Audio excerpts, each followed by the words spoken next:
Terkait rilis berkas kasus Jeffrey Epstein oleh Kementerian Kehakiman Amerika Serikat. Dokumen ini seperti kotak Pandora yang memicu gelombang pengunduran diri dan penyelidikan pejabat dunia. Ya, sejejaring internasional, Epstein ternyata sangat luas, melibatkan politisi, pemimpin atau pimpinan perusahaan besar hingga akademisi.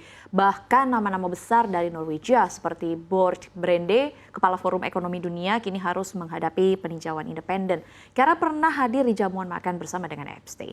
Ya, yang lebih mengejutkan lagi, mantan Perdana Menteri Norwegia Torbjørn Jagland juga disidik atas dugaan korupsi berat.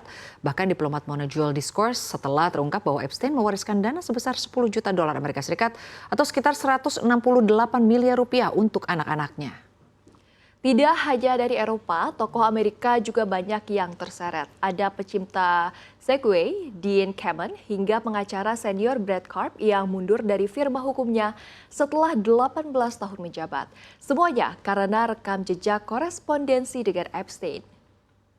Dari dunia hiburan dan olahraga juga ada produser film Forrest Gump sekaligus pemilik New York Giants, Steve Tisch. Namanya juga disebut dalam email terkait dengan sejumlah perempuan. Bahkan Ketua Komite Olimpiade LA 2028 Cassie Westerman sekarang didesak mundur karena emailnya dengan Ghislaine Maxwell terbongkar.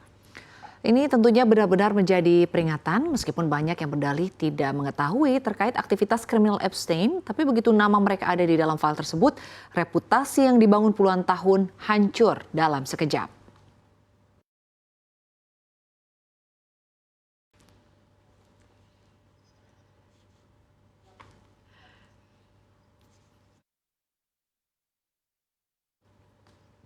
Sinta, Bunga dan juga pemirsa rilis dokumen ini. Sinta dan Bunga udah nonton belum? Melihat dokumen Melihat beberapa, sudah, baca beberapa sudah, tapi tidak semuanya karena tidak cukup semua. banyak filenya. Yes. Nah, kalau kita lihat sebenarnya kalau udah nonton begitu ya, ini kan bukan sekedar skandal hukum biasa, tapi adalah sebuah audit atau pembongkaran forensik terhadap moralitas elit global. Kita melihat bagaimana sebenarnya orang-orang dengan sebenarnya otaknya paling cerdas dan posisinya juga paling tinggi, ternyata mereka juga punya blind spot yang sangat fatal dalam memilih circle atau lingkar pertemanan mereka. Iya, dan bayangin saja pemirsa, posisi sekelas kepala World Economic Forum atau ketua komite olimpiade mereka itu kan boleh dibilang orang-orang yang cukup jago ya membaca resiko. Tetapi begitu nama mereka muncul di korespondensi Epstein, semua narasi integritas yang mereka bangun ini selama puluhan tahun langsung hancur ya, Bunga dan juga Dina seketika. Ya, dan sebetulnya paling menarik ini adalah pola pembelaannya. Pembelaannya selalu, saya tidak tahu aktivitas kriminalnya begitu, tapi dalam dunia profesional, level tinggi ketidaktahuan ini bukan alasan, itu adalah kegagalan sistem.